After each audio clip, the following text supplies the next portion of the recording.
অগ্নি খুশি হলো মনে। সে মনে মনে ভাবল, যাক, বন্ধুত্ব হিসেবে অপেক্ষা আমাকে ভরসা করে। হঠাৎ অপেক্ষা বলে, কি ভাবছ? অগ্নি বলে, কিছু না। তারপর অপেক্ষা বলে, অনেক দেরি হলো, আমার বয়ফ্রেন্ডের সাথে দেখা করতে হবে, তাই এই ফুলগুলো কিনলাম, চলো টাটা। তারপর অটোতে উঠে অপেক্ষা চলে গেল। অগ্নির মনে থাকা ফুলের তোড়ার আশাটা নিভে গেল।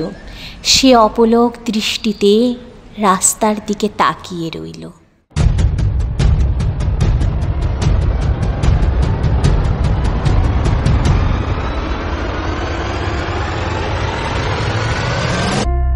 নমস্কার শ্রোতা বন্ধুরা, আপনারা শুনছেন গপ্পগুনু টেক।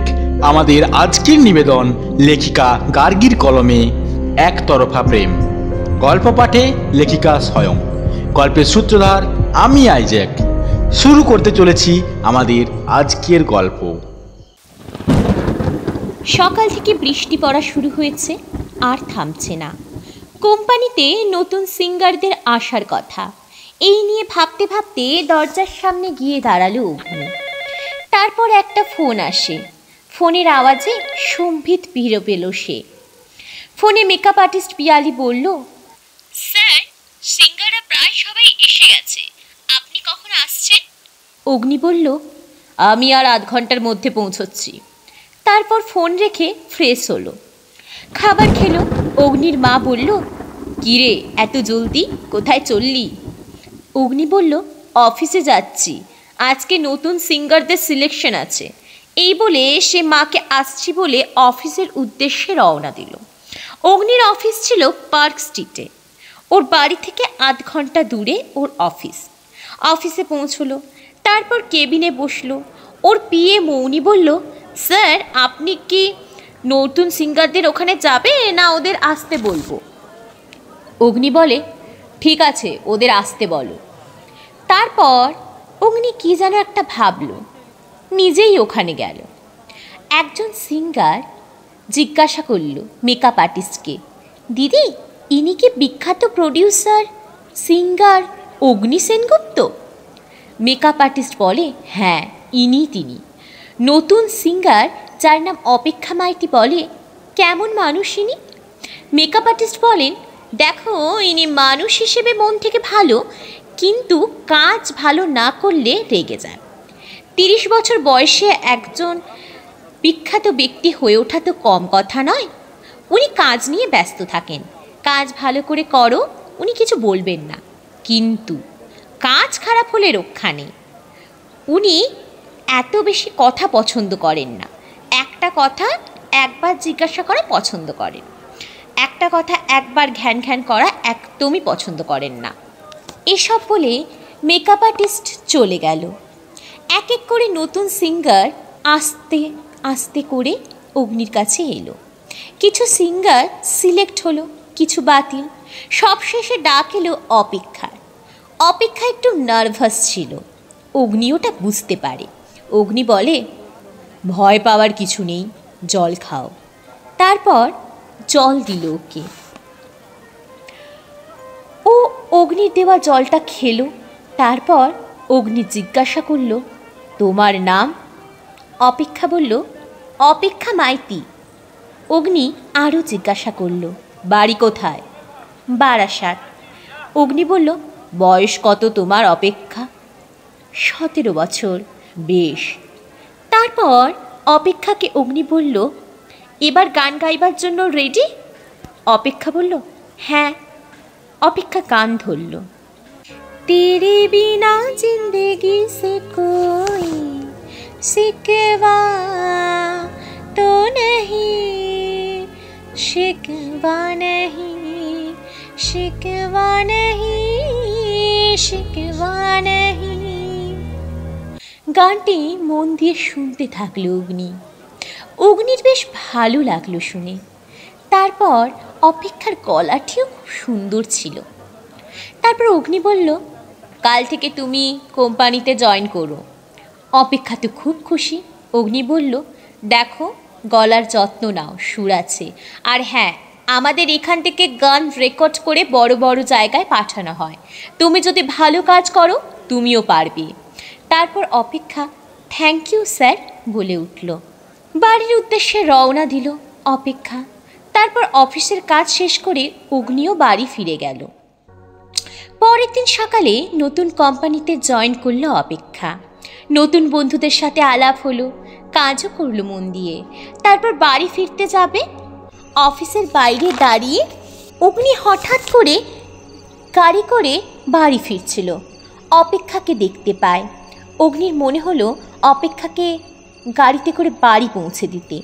এত রাত, বাচ্চা মেয়ে, এই ভেবে সে গাড়ি অপেক্ষার সামনে দাঁড় করালো।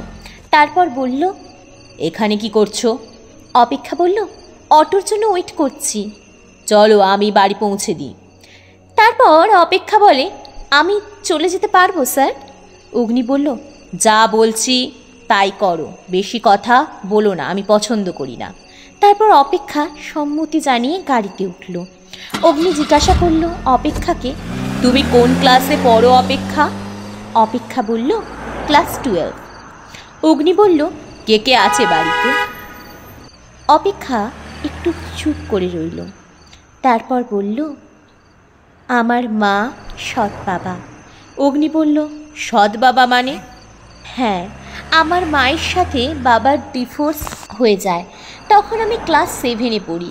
তারপর মা বিয়ে করে নতুন, যখন আমি ক্লাস 9-এ পড়ি। অগ্নি বলে, ও। এই বলতে বলতে অপেক্ষার মুখটা একটু দুঃখিত হয়। অগ্নি বলে, কি হলো, মুখটা দুঃখিত কেন? অপেক্ষা বলে, আমার সৎ বাবা ড্রিঙ্ক করে এসে আমাকে মারে, খেতে দেয় না, পড়তে দেয় না, জামা কাপড়ও ভালো নেই। অগ্নি শুনে একটু মায়া হলো। অগ্নি বলল, তোমার মাকে বলেছ? অপেক্ষা বলে, মা বাবাকে খুব ভালোবাসে, ভাবে সব দোষ আমার, আমি খারাপ। আমার প্রেমিক, সে আমাকে কিছুটা বুঝে কিন্তু খুব পজিটিভ, আর আমি যে ওর সাথে থাকবো তারও কোনো উপায় নেই। ও তেমন কিছু করে না। ওর মা দুজন কোনো রকমে চলে যায় ওদের, আর ও আমার দায়িত্ব কী করে নেবে? ও নিজেই খুব বিপদে। এক নিঃশ্বাসে কথাগুলো বলতে থাকলো অপেক্ষা। অগ্নির বেশ মায়া হলো। বলল, জল খাও। চিন্তা নেই, আমি আর তুমি আজ থেকে বন্ধু। তারপর অপেক্ষার কাঁধে হাত রাখল অগ্নি। তারপর অপেক্ষাকে বাড়ি পৌঁছে দিল, নিজেও বাড়ি গেল। তারপর ফ্রেশ হলো। অগ্নির অপেক্ষার কথা মনে পড়ল। অগ্নি ভাবল, এত রাতে ফোন করা ঠিক হবে? তারপর সে কৌতূহল বশত ফোন করলো। ফোন ধরল অপেক্ষা। অপেক্ষা বলল, হ্যালো।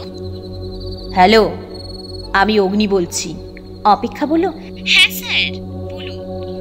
মেকআপ আর্টিস্টের কাছ থেকে তোমার ফোন নাম্বারটা পেলাম, এটা আমার ফোন নাম্বার, সেভ করে নাও। অপেক্ষা বলে, ঠিক আছে স্যার। খেয়েছো? অপেক্ষা বলে, হ্যাঁ স্যার। বাবা আজকে মারধর করেনি তো? অপেক্ষা বলে, না, বাইরে গেছে। বেশ। অপেক্ষা বলে, আমি মাঝের মধ্যে আমার বন্ধুর বাড়ি, নয় মেকআপ আর্টিস্ট দিদির বাড়ি, নয়তো বয়ফ্রেন্ডের বাড়ি থেকে যাই বাবার হাত থেকে বাঁচার জন্য। অগ্নি বলল, হ্যাঁ বুঝেছি।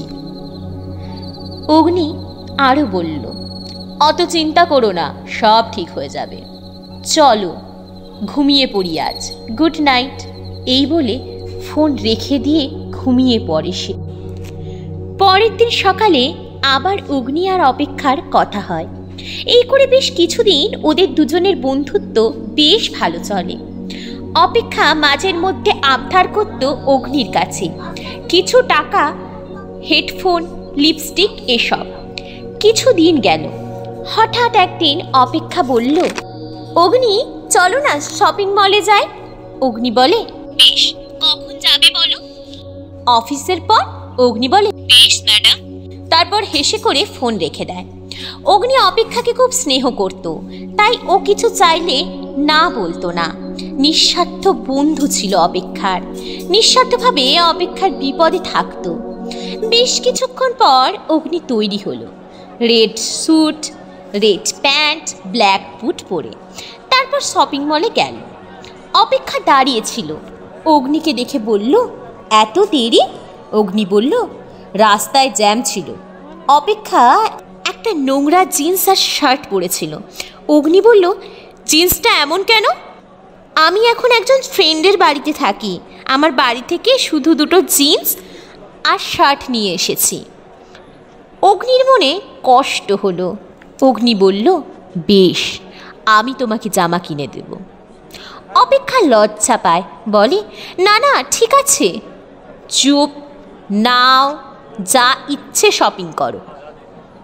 তারপর অপেক্ষা দুটো টপ, 3টে জিন্স আর কিছু কসমেটিক্স কিনলো। তারপর দুজন লাঞ্চ করলো। তারপর শপিং মল থেকে বেরিয়ে অগ্নি অপেক্ষার হাতে একটা ফ্রেন্ডশিপ ব্যান্ড পরিয়ে বলে, হ্যাপি ফ্রেন্ডশিপ ডে। অপেক্ষা অগ্নির দিকে তাকিয়ে বলে, হ্যাপি ফ্রেন্ডশিপ ডে। তারপর হঠাৎ অপেক্ষা লক্ষ্য করলো একটা ফুলের দোকান। ও দুটো রেড গোলাপ এর তড়ি কিনলো। তারপর অগ্নিকে বলল, বাহ, এখানে তো ফুলের তোড়াগুলো খুব কম দাম, আমাদের ওখানে যা দাম তার দ্বিগুণ। তারপর ফুলের তোড়াগুলো এক হাতে ধরে আর অন্য হাতে শপিংয়ের ব্যাগ ধরল অপেক্ষা। অগ্নি ভাবল হয়তো ফুলের তোড়া ফ্রেন্ডশিপ ডে বলে ওকে উপহার দেবে। অগ্নি খুশি হলো মনে। সে মনে মনে ভাবল, যাক, বন্ধুত্ব হিসেবে অপেক্ষা আমাকে ভরসা করে। তারপর হঠাৎ অপেক্ষা বলে, কি ভাবছো? কিছু না। তারপর অপেক্ষা বলে, অনেক দেরি হলো, আমার বয়ফ্রেন্ডের সাথে দেখা করতে হবে, তাই এই ফুলগুলো কিনলাম, চলো টাটা। তারপর অটোতে উঠে অপেক্ষা চলে গেল। অগ্নির মনে থাকা ফুলের তোড়ার আশাটা নিভে গেল। সে অপলক দৃষ্টিতে রাস্তার দিকে তাকিয়ে রইল।